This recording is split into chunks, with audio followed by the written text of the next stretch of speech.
सभी लोगों को नमस्कार। आप सभी का स्वागत है हमारे यूट्यूब चैनल अंडरस्टैंडिंग बेसिक्स पर। इस वीडियो में क्या करने जा रहे हैं, इस वीडियो में बेसिकली हम लोग अपना डेवलपमेंट का जो लास्ट टॉपिक है, डेवलपमेंट एंड लाइफस्टाइल, उसको कवर करेंगे और फिर उसके बाद डेवलपमेंट का जो पूरा का पूरा चैप्टर है उसका एक कंक्लूजन भी देखेंगे कि आखिरकार हमने पूरे चैप्टर में क्या अंडरस्टैंड करा। ठीक है, तो चलिए शुरू करते हैं और अंडरस्टैंड करते हैं कि इस पर्टिकुलर टॉपिक में दिया क्या हुआ है। अब तक हम लोगों ने क्या डिस्कस कर लिया। अब तक हम लोग बेसिकली ये जो टॉपिक है ऑल्टरनेटिव कॉन्सेप्शंस ऑफ डेवलपमेंट, हम उसको डिस्कस कर रहे थे, जिसमें हमने राइट क्लेम्स के टॉपिक को अंडरस्टैंड करा। फिर उसके बाद हम लोगों ने अंडरस्टैंड करा कि कैसे डेमोक्रेटिक पार्टिसिपेशन होना भी बहुत ज़्यादा ज़रूरी है। ठीक है, अब हम तीसरी चीज़ पढ़ने जा रहे हैं। तीसरी चीज़ में हम लोग क्या करेंगे, देखो जो अब तक हम लोगों ने जो मॉडल पढ़ा कि इंडिया ने और बाकी other countries of Asia and Africa ने क्या करा था, इकोनॉमिक ग्रोथ पर बहुत ज़्यादा फोकस करा। उसकी वजह से हमने ये देखा था कि उसमें सोशल कॉस्ट के साथ साथ एक बहुत ज़्यादा इन्वायरमेंटल कॉस्ट भी था। ग्लोबल वार्मिंग बढ़ रही थी, है ना। ग्लोबल वार्मिंग लगातार बढ़ती जा रही है। साथ ही साथ में जो रेन फॉरेस्ट है और जो हमारे आम जंगल भी है उसको हम लोग क्या कर रहे हैं, बहुत ज़्यादा काट रहे हैं, है ना। तो ये सारी चीज़ें हमने पढ़ी और हमने फिर अंडरस्टैंड करा था कि अच्छा, जो हमारा मॉडल है उसकी वजह से बहुत ज़्यादा इन्वायरमेंट को नुकसान हो रहा है। हम उसी चीज़ को यहाँ पर अब देखेंगे कि कैसे ये जो इन्वायरमेंटल कॉस्ट है उसको हम मिनिमाइज़ कर सकते हैं। ठीक है, देखो मिनिमाइज़ हम क्यों कह रहे हैं, हम ये क्यों नहीं कह रहे कि इन्वायरमेंटल कॉस्ट बिल्कुल भी ना हो, ज़ीरो हो जाए, क्योंकि ऐसा पॉसिबल नहीं है। जब डेवलपमेंट होगा, जब विकास होगा, तो कुछ ना कुछ इन्वायरमेंटल कॉस्ट होगा ही होगा। क्योंकि हमें क्या चाहिए, हमें आज के टाइम में पॉपुलेशन की बढ़ती हुई डिमांड के अनुसार अपना कंस्ट्रक्शन भी करना है, लैंड्स को हमें यूज़ करना है रोड्स के कंस्ट्रक्शन के लिए, उतने ही स्कूल्स भी बनाने हैं क्योंकि लगातार जो पॉपुलेशन है बढ़ती जा रही है। स्कूल्स भी बनाने हैं, उतने ही हॉस्पिटल भी बनाने हैं, एंड उतने ही अदर अदर जो डिमांड है हमारी लैंड से वो लगातार बढ़ती जा रही है। ठीक है, तो हम ये तो कह ही नहीं सकते कि अगर हमें डेवलपमेंट करना है तो हम बिल्कुल भी इन्वायरमेंट को बिल्कुल ज़रा सा भी नुकसान ना पहुँचाए। ऐसा नहीं है, ऐसा हो भी नहीं सकता, वरना डेवलपमेंट नहीं हो पाएगा। ठीक है, तो अगर हमें डेवलपमेंट करना है तो हम इसीलिए बात क्या कर रहे हैं कि मिनिमाइज़ कैसे करें, कम से कम नुकसान के साथ कैसे डेवलपमेंट करें, और वही चीज़ हम सस्टेनेबल डेवलपमेंट के अंतर्गत पढ़ते हैं। ठीक है, तो चलिए देखते हैं कि आपके आखिर बुक में क्या दिया हुआ है। Alternative model of development would also try to move away from the high cost, ecologically wasteful and technology driven notion of development। तो क्या कह रहा है कि जब हम एक ऑल्टरनेटिव मॉडल ऑफ डेवलपमेंट की बात कर रहे हैं तो वो क्या करेगा, वो बहुत ज़्यादा जो हाई कॉस्ट हम करते हैं ना, बहुत ज़्यादा जो खर्चा करते हैं इंडस्ट्रीज़ में और इन सब में, इससे थोड़ा सा दूर चलने की कोशिश करेगा। इकोलॉजिकली वेस्टफुलनेस जो होती है, जो इकोलॉजी में डिग्रेडेशन जो बहुत ज़्यादा होता है मॉडल की वजह से, कहीं पर पेड़ काटे जा रहे हैं, कहीं पर जो हमारा एयर पोल्यूशन है वो लगातार बढ़ता जा रहा है, कहीं वाटर बॉडीज़ को हम लोग पोल्यूशन कर रहे हैं, कहीं ग्लोबल वार्मिंग हो रही है। सब कुछ क्या है, इकोलॉजिकल वेस्टफुलनेस है, इकोलॉजिकल डिग्रेडेशन हो रहा है।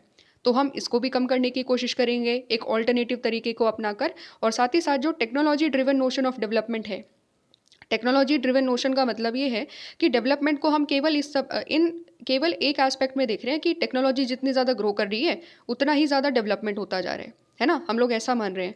तो हम उस चीज़ से भी बाहर आने की कोशिश करेंगे कि ज़रूरी नहीं है कि जितना ज़्यादा टेक्नोलॉजी ही टेक्नोलॉजिकल डेवलपमेंट हो रहा है उतना ही ज़्यादा हम लोग एक तरीके से डेवलपमेंट कर रहे हैं। इसके अलावा भी कुछ चीज़ें हैं। ठीक है, technology driven notion of development के अलावा भी कुछ अदर चीज़ें हैं, कुछ अलग तरीके हैं जिसके ज़रिए हम डेवलपमेंट कर सकते हैं। तो वो क्या है, देखते हैं। Development should not only be measured by the number of cell phones in the country और by the sophisticated weapons which are developed और by the size of cars which people drive, but by the quality of life enjoyed by the people in terms of happiness, harmony and satisfaction of essential needs. क्या कह रहा है, जब भी हम development की बात करते हैं तो क्या कहते हैं हम लोग इस तरीके से प्राउड फील करते हैं कि देखो इतने ज़्यादा सेल फोन्स यहाँ पर बन रहे हैं, है ना। और क्या है, और बड़े बड़े सोफिस्टिकेटेड वेपन्स हम लोग बना रहे हैं। ये सेल फोन्स का आइडिया हो गया, वेपन्स का आइडिया हो गया, और भी अदर प्रोडक्शन हो गया। ये सब चीज़ें किसकी वजह से हो रही है, एडवांसमेंट ऑफ टेक्नोलॉजी की वजह से हो रही है ना। तो इसका मतलब क्या है कि ये जो नोशन ऑफ डेवलपमेंट है वो हम लोग फोकस किस चीज़ पर कर रहे हैं, हम लोग फोकस कर रहे हैं कि जितना ज़्यादा टेक्नोलॉजी का हम यूज़ करेंगे, ज़्यादा से ज़्यादा चीज़ों को प्रोड्यूस करने के लिए, ज़्यादा से ज़्यादा वेपन्स को बनाने के लिए, तो हम उसको डेवलपमेंट अब तक मानते आ रहे थे, है ना। और साथ ही साथ में जितनी ज़्यादा बड़ी बड़ी कार्स हैं, है ना, जितनी ज़्यादा बड़ी बड़ी कार होगी हर व्यक्ति के पास, तो हम ये देखेंगे, तब हम कहेंगे कि हाँ ये सोसाइटी डेवलप्ड है, क्योंकि यहाँ पर रहने वाले हर व्यक्ति के पास एक बड़ी बड़ी कार है ना, जितनी भी बड़ी बड़ी गाड़ी आती है ब्रांडेड्स। तो इस तरीके से हम लोग देखते हुए आ रहे थे चीज़ों को। बट डेवलपमेंट को हमें केवल इन्हीं सब छोटे छोटे मायनों में नहीं देखना है। ठीक है, केवल सेल फोन्स के प्रोडक्शन, वेपन्स के प्रोडक्शन या साइज ऑफ कार्स तक हमें सीमित नहीं करना डेवलपमेंट को। डेवलपमेंट हमने पढ़ा है, डेवलपमेंट का मतलब होता है एक ब्रॉड टर्म। डेवलपमेंट, जब हम ब्रॉड टर्म की बात करेंगे, डेवलपमेंट एक ब्रॉड टर्म है और उस ब्रॉड टर्म में क्या आता है, डेवलपमेंट में आती है क्वालिटी ऑफ लाइफ। ठीक है, तो जो क्वालिटी ऑफ लाइफ है, लोगों लोगों की जो लाइफ है ना, वो कैसी होनी चाहिए, वो बेटर क्वालिटी ऑफ लाइफ होनी चाहिए। ठीक है, हर किसी के पास क्या होना चाहिए, हर किसी के पास बेसिक नीड्स होनी चाहिए, हर किसी की बेसिक नीड्स फुलफिल होनी चाहिए। ये हम कहते हैं यहाँ पर जब हम क्वालिटी ऑफ लाइफ की बात करते हैं। तो क्वालिटी ऑफ लाइफ जो लोगों के द्वारा एंजॉय करी जा रही है, किस टर्म्स में, किस मायने में, हैप्पीनेस के मामले में, हारमनी के मामले में, और साथ ही साथ सेटिस्फैक्शन ऑफ एसेंशियल नीड्स के मामले में, कि क्या हर व्यक्ति एक अपनी लाइफ को हैप्पीली जी पा रहा है। हैप्पीली कब जी पाएगा, हर व्यक्ति कम से कम बेसिक मिनिमम हैप्पीनेस तभी आ पाएगी ना कि जब उसकी बेसिक नीड्स फुलफिल होगी, उसके पास हेल्थ होगा, उसके पास एजुकेशन होगा, उसके पास जॉब अपॉर्चुनिटीज़ होंगी, स्किल डेवलपमेंट हो पाएगा, वो अपने टैलेंट्स को, अपने स्किल्स को डेवलप कर पाएगा। तभी तो हम कह सकते हैं कि वो हैप्पीनेस कहीं ना कहीं उसकी लाइफ में आ जाएगी। तो वो एक पैरामीटर है। दूसरी चीज़ क्या है, सोसाइटी में हारमनी होनी चाहिए। हारमनी कब होगी, जब सभी लोगों का डेवलपमेंट होगा। क्योंकि जब एक सेक्शन का डेवलपमेंट होगा और बाकी का अंडर डेवलपमेंट होगा, तो ये क्या करेगा, ये सोसाइटी में कन्फ्लिक्ट क्रिएट करेगा। ठीक है, अगर किसी के साथ गलत हो रहा होगा सोसाइटी में, तो हारमनी कहाँ रहेगी फिर। अगर दलित्स के साथ या फिर जो ट्राइबल्स है, उनका जो लैंड है उनका छीना जाएगा, तो फिर कहाँ से सोसाइटी में हारमनी रहेगी, नहीं रह पाएगी, क्योंकि लोग प्रोटेस्ट करेंगे, सड़कों पर उतरेंगे। और क्या है, सेटिस्फैक्शन ऑफ एसेंशियल नीड्स। तो जो भी ज़रूरी नीड्स होती है किसी भी एक ह्यूमन की, वो सारी नीड्स का सेटिस्फैक्शन जब होगा, सोसाइटी में हारमनी होगी और साथ ही साथ हैप्पीनेस होगी सोसाइटी में, तो जा करके हम कहेंगे कि वो चीज़ एक बेटर क्वालिटी ऑफ लाइफ को इंश्योर करेंगी। ये सारी चीज़ें होती है जब हम डेवलपमेंट की बात करते हैं। ठीक है, तो हमने यहाँ से अंडरस्टैंडिंग ली कि डेवलपमेंट को छोटा नहीं रखना है हमें। डेवलपमेंट को केवल और केवल टेक्नोलॉजिकली ड्रिवन डेवलपमेंट तक नहीं रखना है, जिसमें हम सेलफोन के प्रोडक्शन या साइज ऑफ कार या फिर वेपन्स की बात कर रहे हैं। केवल इतना छोटा नहीं रखना हमें डेवलपमेंट का मीनिंग। डेवलपमेंट का मीनिंग होता है ब्रॉड। उसमें हमने क्या पढ़ा, उसमें हमने पढ़ा कि क्वालिटी ऑफ लाइफ इंपॉर्टेंट होती है। ठीक है, तो क्वालिटी ऑफ लाइफ पर हम देखेंगे डेवलपमेंट के मीनिंग को। अब हम यहाँ पर बात करेंगे कि ये जो क्वालिटी ऑफ लाइफ है वो बेटर कैसे करी जाए। ठीक है, कैसे चेंजेस हम लेकर के आए ताकि क्वालिटी ऑफ लाइफ बेटर हो सके। तो चलिए एक बार अंडरस्टैंड करते हैं। At one level, effort should be made to conserve the natural resources and use renewable sources of energy as far as possible. Efforts such as rainwater harvesting, solar and biogas plants, micro hydel projects, compost pits to generate manure out of organic waste are examples in this direction. तो सबसे पहली चीज़ हमें क्या करनी होगी, सबसे पहले हमें अपने नेचुरल रिसोर्सेज को बचाना पड़ेगा। क्योंकि हम बात कर रहे हैं कि पिछले वाले मॉडल में जो हमने मॉडल फोकस करा है, उसमें हम इकोनॉमिक ग्रोथ पर ज़्यादा फोकस कर रहे थे, जिसकी वजह से एनवायरमेंटल डिग्रेडेशन हुआ। तो अब हमें क्या करना पड़ेगा, सबसे पहले अपने नेचुरल रिसोर्सेज को बचाना पड़ेगा। उसके लिए क्या करना पड़ेगा, रिन्यूएबल सोर्सेज ऑफ एनर्जी को यूज़ करना पड़ेगा। याद करो, जब हम लोगों ने एनवायरमेंटल कॉस्ट पढ़ा था तो हमने पढ़ा था फॉसिल फ्यूल का इस्तेमाल बहुत ज़्यादा हो रहा है, कोल का इस्तेमाल बहुत ज़्यादा हो रहा है। उसकी वजह से क्या हो रहा है, ग्रीन हाउस गैस रिलीज होती है और ग्लोबल वार्मिंग हो रही है ना। ये सारी चीज़ें पढ़ी थी। तो जब हमें पता है कि अगर हम फॉसिल फ्यूल का इस्तेमाल ज़्यादा कर रहे हैं, उसकी वजह से एनवायरमेंट को नुकसान हो रहा है, तो अब हमें क्या करना पड़ेगा, फॉसिल फ्यूल का एक ऑल्टरनेटिव ढूंढना पड़ेगा। और वो क्या है, वो है रिन्यूएबल सोर्सेज ऑफ एनर्जी। ठीक है, पेट्रोल का, कोल का जो ऑल्टरनेटिव है वो क्या आता है, वो आता है रिन्यूएबल सोर्सेज ऑफ एनर्जी, जिसमें क्या क्या आती है, सोलर एनर्जी आती है, विंड एनर्जी आती है ना। ये सारी चीज़ों को हमें डेवलप करना पड़ेगा। तब जा कर के हम क्या कर पाएंगे, तब जा कर के हम जो अपनी डिपेंडेंस है पेट्रोल के ऊपर, कोयले के ऊपर, वो कम कर पाएंगे, क्योंकि हमारे पास दूसरा सोर्स ऑफ एनर्जी हो जाएगा। और जो सोर्सेज क्या होंगे, रिन्यूएबल सोर्सेज ऑफ एनर्जी होंगे। तो रिन्यूएबल सोर्सेज ऑफ एनर्जी में क्या है, रेन वाटर हार्वेस्टिंग। ठीक है, रेन वाटर हार्वेस्टिंग हम कर सकते हैं। बारिश के टाइम पीरियड में, मानसून के टाइम पीरियड में हम अपने ये इंश्योर कर सकते हैं कि हम कम से कम सोसाइटी में कोई एक कॉलोनी तो ऐसी हो जहाँ पर रेन वाटर हार्वेस्टिंग हो। कितना ज़्यादा पानी हम बचा लेंगे। और साथ ही साथ हम लोग कुछ पॉन्ड्स भी एक तरीके से बना सकते हैं जिसमें रेन वाटर जो है स्टोर हो जाए, तो उससे सोसाइटी का जो वाटर नीड है वो फुलफिल हो जाएगा। तो वो एक तरीका है। दूसरी इंपॉर्टेंट चीज़ क्या है, सोलर और biogas plant. Solar power plant आज के टाइम में कितने ज़्यादा, इंडिया स्पेसिफिकली काम कितना ज़्यादा कर रही है सोलर पावर प्लांट पर। ठीक है, सोलर इंस्टॉलेशंस हम लोग कर रहे हैं जितना ज़्यादा हो सकता है, क्योंकि हमारा फोकस यही है कि हम क्या करें, इंडिया अपना इन्वायरमेंटल पोल्यूशन को कम करे और जितना ज़्यादा हो सकता है नॉन रिन्यूएबल एनर्जी के रिसोर्सेज को डेवलप करे। ठीक है, और क्या किया जा रहा है, माइक्रो हाइडल प्रोजेक्ट्स। ठीक है। माइक्रो लेवल पर जो है हम लोग हाइड्रो पावर जनरेट करने की कोशिश कर रहे हैं और साथ ही साथ कंपोस्ट पिट, ये सारी चीज़ें भी हम लोग कर रहे हैं ताकि हमारी एनर्जी के जो सोर्स है वो चेंज हो, फॉसिल फ्यूल से हम रिन्यूएबल सोर्सेस ऑफ एनर्जी की तरफ शिफ्ट करें। ठीक है, तो पहला चेंज हमें ये करना होगा, अपना जो सोर्स ऑफ एनर्जी है उसको चेंज करना होगा। ठीक है, समझ में आ गया? ये चीज़ हमारी सबसे पहली अंडरस्टैंडिंग थी। और क्या दिया हुआ है और अंडरस्टैंड करते हैं। Opponents of the big dam have advocated a series of small dams and bunds which require much less investment, cause minimal displacement and can be beneficial to the local population. Simple सी बात ये बोल रहा है कि ज़रूरी थोड़ा है कि जब हम डेवलपमेंट की बात करेंगे तो हम बड़े बड़े प्रोजेक्ट्स की बात करें। ज़रूरी थोड़ा है कि केवल बड़े बड़े प्रोजेक्ट्स, बड़े बड़े डैम से ही हम लोग अपना डेवलपमेंट कर सकते हैं। छोटे तरीके से भी तो किया जा सकता है। तो यहाँ पर यही कहा जा रहा है कि बिग डैम्स की जगह पर हम स्मॉल डैम्स बना लेते हैं, हम बंस बना लेते हैं। बंस भी क्या है, जो रिवर के आसपास बनते हैं ताकि फ्लडिंग ना हो, रिवर के आसपास के इलाकों में फ्लड्स ना आ जाए, इसीलिए हम लोग एक तरीके से बंद बनाते हैं। तो स्मॉल डैम्स बना सकते हैं। उसमें क्या होगा, उसमें बेनिफिट ये होगा कि स्मॉल डैम्स और बंस बनाने में इन्वेस्टमेंट हमें कम लगेगा, हमारा फाइनेंशियल कॉस्ट कम होगा। ठीक है, जितना बड़े डैम में लगता है उससे कम पैसे में हो जाएगा। साथ ही साथ में मिनिमल डिस्प्लेसमेंट होगी, बहुत ज़्यादा डिस्प्लेसमेंट नहीं होगा। बहुत ज़्यादा लोगों को हमें अपनी जगह छोड़ करके कहीं और जाकर शिफ्ट नहीं करना पड़ेगा लोगों को। और साथ ही साथ में लोकल पॉपुलेशन को ये बेनिफिट भी कर सकता है, क्योंकि एनर्जी जनरेशन होगा तो वहाँ पर रहने वाले लोगों को इलेक्ट्रिसिटी मिलेगी और भी अलग अलग तरीके के फ़ायदे हो सकते हैं। तो हमें क्या करना है, यहाँ पर जो दूसरा तरीका बताया गया है कि बड़े बड़े प्रोजेक्ट्स में ही, ज़रूरी नहीं है कि डेवलपमेंट का मतलब बड़े बड़े प्रोजेक्ट्स ही लेकर के चलना है, हम छोटे तरीक़ों से भी डेवलपमेंट अपना कर सकते हैं, यहाँ पर ये बताया गया है। ठीक है, और क्या है, another level there is also a need to scale down our needs for non renewable resources by changing lifestyle. Okay, तो क्या बोल रहा है, एक और लेवल है, एक और लेवल है जिसके ज़रिए हम अपना डेवलपमेंट कर सकते हैं और हम ये इंश्योर कर सकते हैं कि इन्वायरमेंटल कॉस्ट हमारा कम से कम हो। वो क्या है, वो है कि हम अपनी लाइफस्टाइल को चेंज कर लें। हम अपनी लाइफस्टाइल में कुछ ऐसे चेंजेस लेकर के आ जाए जो इन्वायरमेंटल फ्रेंडली लाइफस्टाइल बना दे हमारी। ठीक है, तो वो क्या है वो देख सकते हैं। और इसके लिए ये बोल रहे हैं कि हमें नॉन रिन्यूएबल रिसोर्सेज को क्या करना पड़ेगा, कट डाउन करना पड़ेगा। मतलब अपना जो फॉसिल फ्यूल है जो हम इस्तेमाल ज़्यादा कर रहे हैं उनको हमें कट डाउन करना पड़ेगा, ताकि जो हमारी लाइफस्टाइल है वो चेंज हो सके और इन्वायरमेंटल फ्रेंडली लाइफस्टाइल बन सके। अब इसमें और क्या दिया हुआ है देखते हैं, रीड करते हैं।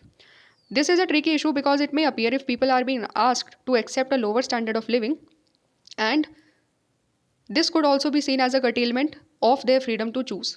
ठीक है, क्या बोल रहे हैं कि अगर हम लोग ये कह रहे हैं कि फॉसिल फ्यूल को हमें कम करना है ना, हम लोगों को अपनी जो नीड है फॉसिल फ्यूल्स की, non renewable resources of energy की, उसको कट डाउन करना है, तो कुछ लोग ऐसा बोल सकते हैं फिर कि अच्छा, अगर आप कह रहे हो कि फॉसिल फ्यूल कम करना है तो फिर फॉसिल फ्यूल तो हम लोग अपनी कार में इस्तेमाल कर रहे हैं, मोटर बाइक में इस्तेमाल कर रहे हैं, बाकी सारी व्हीकल्स में कर रहे हैं, तो इसका मतलब क्या है कि हम अपनी गाड़ियाँ चलाना बंद कर दें क्या? गाड़ियाँ चलाना बंद करते हुए हम लोग क्या साइकिल पर आ जाए, है ना? कुछ लोग इस तरीके से बोल सकते हैं। तो यही चीज़ यहाँ पर बोली गई है कि इसकी वजह से आप ये कह रहे हो कि हमारी जो स्टैंडर्ड ऑफ लाइफ जो हम जी रहे हैं अभी, वो हम कम कर दें और साइकिल पर एक तरीके से पूरी दुनिया चले, क्योंकि आप कह रहे हो कि फॉसिल फ्यूल को कट डाउन करो और पूरी दुनिया आज के टाइम में तो फॉसिल फ्यूल पर ही चल रही है ना? और इसकी वजह से क्या हो सकता है, हमारा जो फ्रीडम टू चूज़ है वो भी एक तरीके से कर्टेल किया जाएगा, क्योंकि हमारी मर्जी होनी चाहिए कि हमें गाड़ी में चलना है कि हमें कैसे चलना है ना? तो इस तरीके से कुछ लोग बात कर सकते हैं कि नॉन रिन्यूएबल रिसोर्सेज को अगर आप कट डाउन करने की कोशिश करोगे तो उसकी वजह से हमारा स्टैंडर्ड ऑफ लाइफ बहुत नीचे गिर जाएगा और साथ ही साथ में जो हमारा फ्रीडम टू चूज़ है वो क्या हो जाएगा, वो कम पड़ जाएगा, कम हो जाएगा एक तरीके से। ठीक है, लेकिन ऐसा नहीं है, ऐसा नहीं है। ऐसा क्यों नहीं है, अंडरस्टैंड करते हैं। Debating the possibility of alternative lifestyle can also mean increasing avenues for freedom and creativity by opening up alternative visions of good life. ठीक है, तो क्या कह रहा है, देखो, ज़रूरी नहीं है कि अगर हम नॉन रिन्यूएबल रिसोर्सेज को कट डाउन करने की बात कर रहे हैं तो इसकी वजह से हमारी जो स्टैंडर्ड ऑफ लिविंग है वो नीचे गिर जाएगी और हमारा फ्रीडम कर्टेल हो जाएगा। ऐसा ज़रूरी नहीं है। क्यों?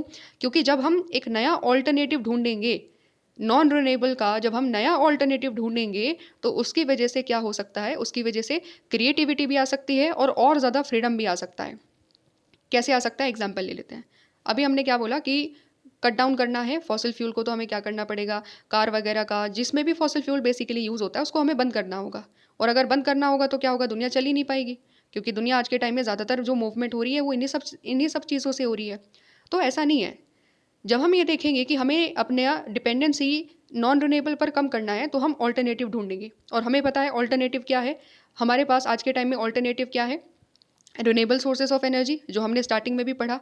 ठीक है, तो सोलर है, सोलर एनर्जी है, विंड एनर्जी है, वो भी एक तरीका है। लेकिन जब हम गाड़ियों की बात करेंगे, गाड़ियों के मूवमेंट की बात करेंगे, तो उसमें क्या है? उसमें हमारे पास एक नया ऑप्शन भी आ गया है, इलेक्ट्रिक, है ना। इलेक्ट्रिक व्हीकल आ चुकी है आज के टाइम में। अगर आप स्कूटी की बात कर लो या फिर आप कार की भी बात कर लो, तो इस तरीके से यहाँ पर क्या हो रहा है, इलेक्ट्रिक व्हीकल्स का प्रोडक्शन हम लोग कर रहे हैं।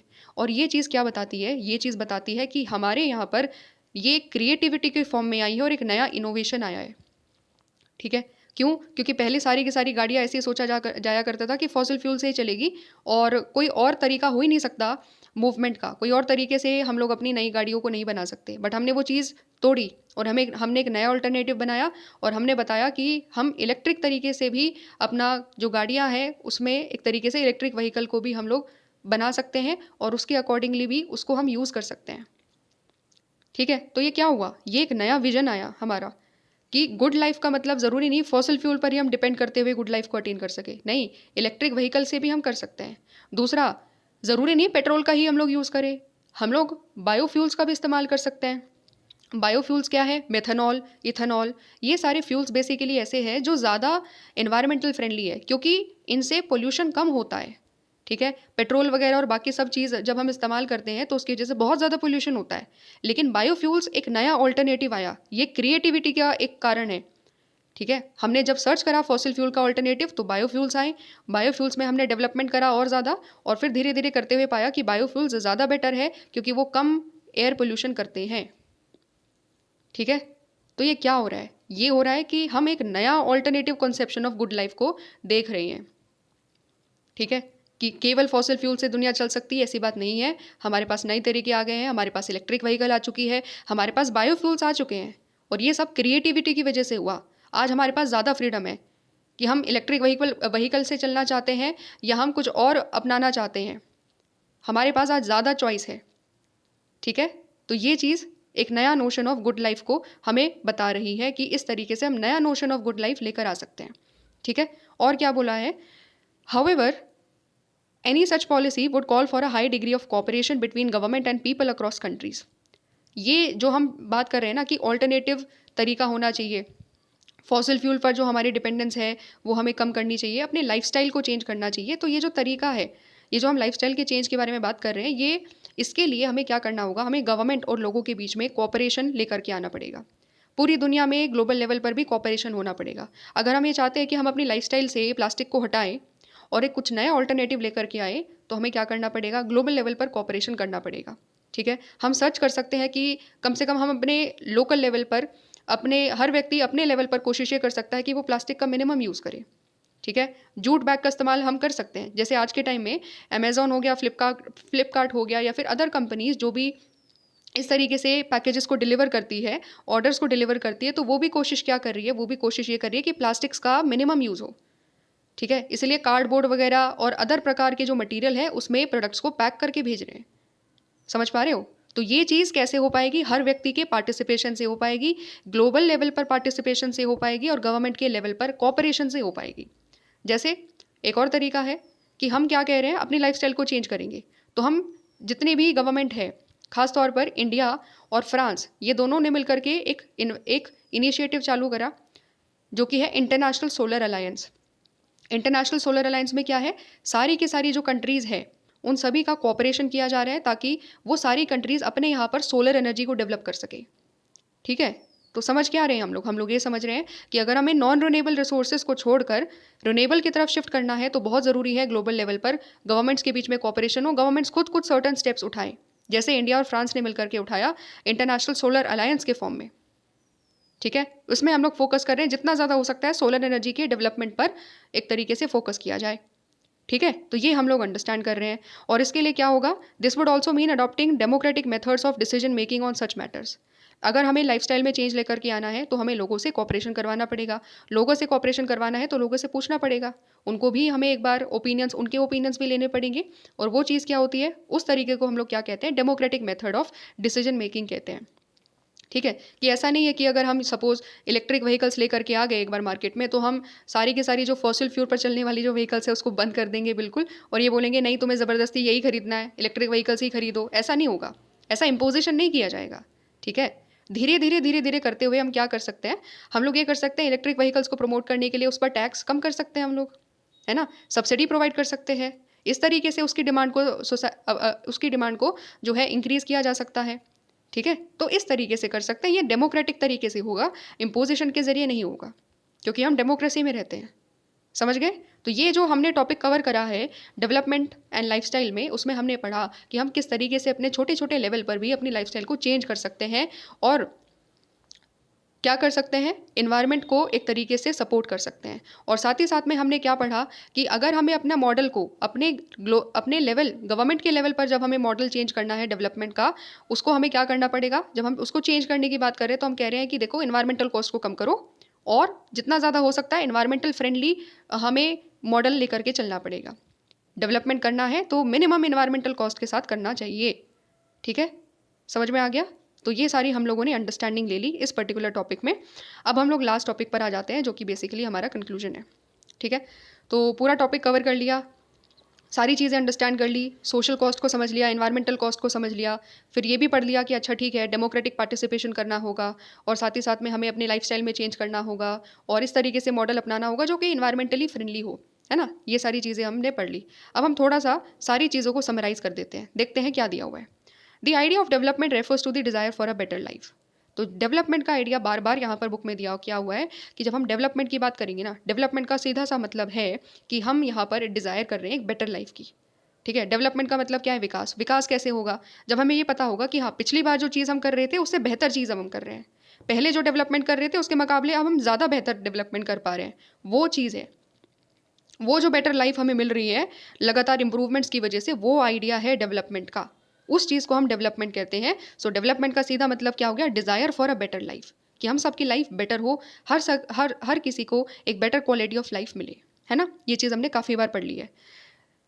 This is a very powerful desire and the hope of improvement is a driving force of human action. तो ये जो इम्प्रूवमेंट की हम बात कर रहे हैं ना, डेवलपमेंट की जो हम बात कर रहे हैं, उसमें क्या है, ये बहुत ज़्यादा पावरफुल डिज़ायर है। क्यों? क्योंकि इम्प्रूवमेंट की वजह से ही क्या हो रहा है, इम्प्रूवमेंट की वजह से ही लगातार हम सभी इम्प्रूवमेंट्स कर रहे हैं। ठीक है, एक होप ऑफ इम्प्रूवमेंट की वजह से ही हम लोग क्या कर रहे हैं, हर कोई अपने आप को बेटर बना पा रहा है ना। कल जो हम थे उसके मुकाबले हम आज बेटर अगर अपने आप को कह रहे हैं, तो वो क्यों कह रहे हैं, क्योंकि हमने एक होप करी थी कि हम इम्प्रूव होंगे, कल हम ज़्यादा पढ़ाई करेंगे, हम ज़्यादा मेहनत करेंगे। तो ये सारी चीज़ें क्या है, because of hope of improvement हम ये देख पा रहे हैं कि ह्यूमन एक्शन क्या है, लगातार इंप्रूव हो रहा है, और उसी से ही हम डेवलपमेंट कर पा रहे हैं। ठीक है, साथ ही साथ में और क्या है, in this chapter we have seen widely accepted versions of what constitute improvement, they have come under critical scrutiny. तो अभी जो हम लोग डेवलपमेंट के बारे में बात कर रहे हैं, व्हाट कॉन्स्टिट्यूट इंप्रूवमेंट का मतलब क्या है, कि अब तक हम लोग इंप्रूवमेंट का मतलब, डेवलपमेंट का मतलब हम क्या समझ रहे थे, इकोनॉमिक ग्रोथ समझ रहे थे, है ना। उसको हम लोगों ने देखा, उसको बहुत ज़्यादा क्रिटिसाइज़ किया गया, और एक नया जो ब्रॉडर डायमेंशन ऑफ डेवलपमेंट है, कहीं ना कहीं हमने उस पर डिस्कस करा। फिर क्या बोला हुआ है, there is a multi pronged search for a more equitable, sustainable and democratic model of development. तो हम जो अब तक मॉडल ऑफ डेवलपमेंट लेकर आ रहे थे, उस पर चलते हुए आ रहे थे, उसकी जगह पर फिर हमने डिमांड क्या करी कि अब हमें एक नया मॉडल चाहिए। और वो ऑल्टरनेटिव मॉडल क्या है, इंपॉर्टेंट लाइन है एग्जामिनेशन पर्सपेक्टिव से भी। जब भी आपका कभी भी क्वेश्चन आए डेवलपमेंट के ऊपर, तो लास्ट में ये लाइन आप कंक्लूजन के फॉर्म में लिख सकते हो कि हमारा डेवलपमेंट का मॉडल कैसा होना चाहिए, इक्विटेबल होना चाहिए। इक्विटेबल, सस्टेनेबल, और एक तरीके से डेमोक्रेटिक।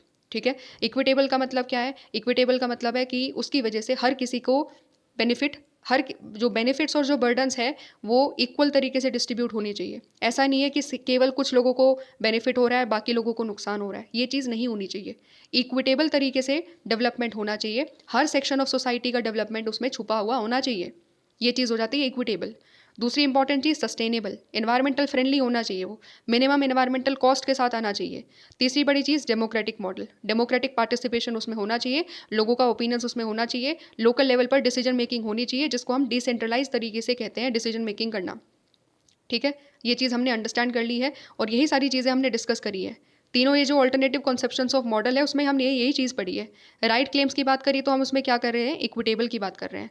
और जब हम democratic and development and lifestyle की बात कर रहे हैं तो हम सस्टेनेबिलिटी की बात कर रहे हैं। और साथ ही साथ डेमोक्रेटिक पार्टिसिपेशन की जब हम बात कर रहे थे उसमें हमने बात करी है डेमोक्रेटिक मॉडल ऑफ डेवलपमेंट की। ठीक है, तो ये बेस्ट मॉडल ऑफ डेवलपमेंट होता है जिसमें ये तीनों चीज़ें आती हैं। ओके, इसके बाद साथ ही साथ और हम लोगों को क्या पढ़ना है, the issues that have been arisen while pursuing the goal of development reveals that the choices that we make have an impact upon others and other human beings and other species in the world। सीधी सी बात है, जब भी हम कोई choice कर रहे हैं development की तो ऐसा नहीं है कि वो चॉइस केवल हमारे ऊपर ही इम्पैक्ट करेगी। कोई भी हमने पॉलिसी बनाई डेवलपमेंट की, उसका इम्पैक्ट हम तक सीमित नहीं होगा, सभी लोगों पर भी होगा। साथ ही साथ इस सोसाइटी, इस पूरी इन्वायरमेंट में जितने भी रहने वाले स्पीसीज़ है उस पर भी इम्पैक्ट पड़ेगा।